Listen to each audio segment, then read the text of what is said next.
మించిన ప్రేమ.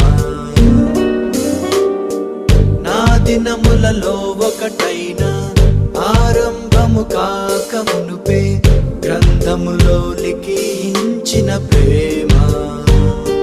నా ఎముకలను నా అవయవములను వింతగా ఎదిగించి రూపించిన ప్రేమ. తల్లివడిలో నేను పాలు త్రాగుచున్నప్పుడు నమ్మికను నాలో నా పుట్టించిన ప్రేమ. తన సొంత పోలిక రూపులో నన్ను సృష్టించిన ప్రేమ. ప్రేమతో ప్రేమతో నీ కోసం నన్ను సృజించావయ్యా.